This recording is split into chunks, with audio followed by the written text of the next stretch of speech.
नमस्कार, आप देख रहे हैं द बिहार टॉप। मैं रत्नेश पांडे। नेपाल भारत से गद्दारी कर रहा है।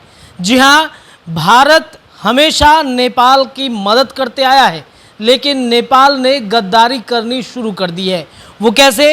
तो नेपाल में इंडियन करेंसी को बैन कर दिया गया है। जी हां, नेपाल में इंडियन करेंसी को बैन किया जा रहा है।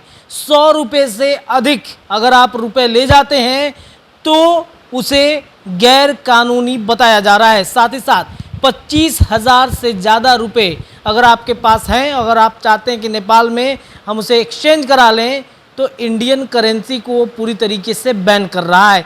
क्यों ऐसा कर रहा है नेपाल? आइए इस खबर पर थोड़ा प्रकाश डालते हैं, चर्चा विस्तार से करते हैं। बता दें आपको कि भारत में 2000 की नोटबंदी के बाद नेपाल का नया पैंतरा सामने आया है। 100 रुपये से अधिक मूल्य के भारतीय नोट पर पूरी तरीके से प्रतिबंध लागू कर दिया गया। ऐसा पहले कभी नहीं हुआ था। नेपाल में भारतीय मुद्रा का अवमूल्यन खतरनाक स्तर पर है। भारतीय नियमों के मुताबिक अगर आप 25,000 से ज़्यादा कैश नेपाल लेकर जा सकते हैं, लेकिन नेपाल की वर्तमान व्यवस्था के मुताबिक 25,000 से ज़्यादा कैश ले जाना गैर कानूनी है और आपकी गिरफ्तारी भी हो सकती है। सख्ती ऐसी है कि 100 रुपये से अधिक की खरीदारी पर नज़र रखी जा रही है। आपको बताएं, और ये कार्रवाई के दायरे में आ रही है। हालात की गंभीरता को इससे समझा जा सकता है कि सिर्फ बिहार से लगे बाजारों के प्रतिदिन 125 करोड़ का कारोबार प्रभावित हो रहा है। भारतीय 100 रुपये के बदले नेपाल का 160 रुपये हुआ करता था, लेकिन वर्तमान में ये 150 रुपया हो गया है। इस वजह से बिहार और नेपाल से सटे बाजारों की पूरी तरह सन्नाटा मची हुई है। मनी एक्सचेंज भी भारतीय करेंसी स्वीकार नहीं कर रहे हैं। हालांकि नेपाल और भारत के बीच करेंसी को लेकर कोई औपचारिक समझौता नहीं है, लेकिन यह पारंपरिक रूप से दोनों तरफ स्वीकार कर रहे हैं।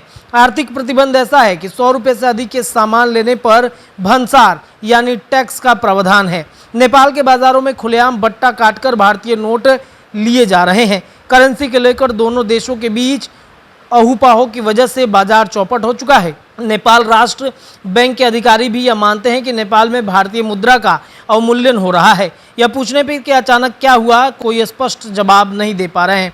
बस कहते हैं कि नेपाल इसकी जांच करवा रहा है। बैंक द्वारा गठित टीम तमाम जिलों में जांच कर रही है। आपको बता दें कि 1957 में ही भारत का 100 रुपया नेपाल का 160 रुपया किया गया था। इसको लेकर आरबीआई ने नेपाल राष्ट्र बैंक के बीच समझौता हुआ। 25% व्यवसाय नेपाल में भारतीय मुद्रा पर ही आधारित है। इसमें भारत और नेपाल के बीच के आर्थिक रिश्ते को समझा जा सकता है। 25,000 भारतीय मुद्रा लेकर कोई भारतीय नेपाल जा सकता है। यह फेमा यानी फॉरेन एक्सचेंज मैनेजमेंट एक्ट के तहत जायज है, लेकिन नेपाल में अब गिरफ्तारी हो रही है। 2016 की नोटबंदी के बाद नेपाल में भारी मात्रा में भारतीय करेंसी पड़ी रह गई। दोनों के पक्षों में बातचीत हुई, लेकिन कोई हल नहीं निकल सका। बता दें कि कारणों की तह में जाने पर पता चला कि भारत नेपाल खुली सीमा होने की वजह से हाल के दिनों में तस्करी तेज हुई है। भारत की अपेक्षा नेपाल में सोना सस्ता होने की वजह से नेपाल में भारतीय मुद्रा अधिक हो गई है। मादक पदार्थों की तस्करी भी एक वजह हो सकती है। जोगबने से सटे नेपाल के विराटनगर के आधा दर्जन कैसीनो में रोज 8 से 10 करोड़ भारतीय मुद्रा का खेल हो रहा है। यही पैसा हवाला व अन्य माध्यमों से बाजार में पहुंचा रहे हैं। इससे भी भारतीय करेंसी कमजोर हो रहा है। नेपाली कारोबारियों के मुताबिक 1 लाख में 1000 कमीशन चला जाता है। अब देखिए, वीरगंज चैम्बर ऑफ कॉमर्स के महासचिव माधव राजपाल कहते हैं कि भारतीय मुद्रा का अवमूल्यन होने से पर्यटन बाजार ही नहीं, बल्कि दोनों देशों के वर्षों पुराने रोटी बेटी के संबंधों पर भी प्रभाव पड़ रहा है। रक्सौल चैम्बर ऑफ कॉमर्स के महासचिव आलोक कुमार श्रीवास्तव बताते हैं कि लोकल व खुदरा व्यवसाय ध्वस्त हो पड़ा है। अब देखिए, नेपाल ने इंडियन करेंसी को पूरी तरीके से बैन लगाने की कोशिश और तैयारियां तेज कर दिया है।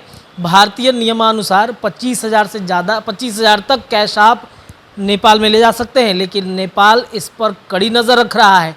25,000 अगर आप कैश ले जा रहे हैं तो इसे गैर कानूनी बताकर आपको गिरफ्तार किया जा रहा है। बहरहाल, क्या दोनों देशों के बीच करेंसी को लेकर समझौता हो सकता है? इस पर निगाहें बने रहेंगी। आप देखते रहिए हमारे चैनल द बिहार टॉप। धन्यवाद।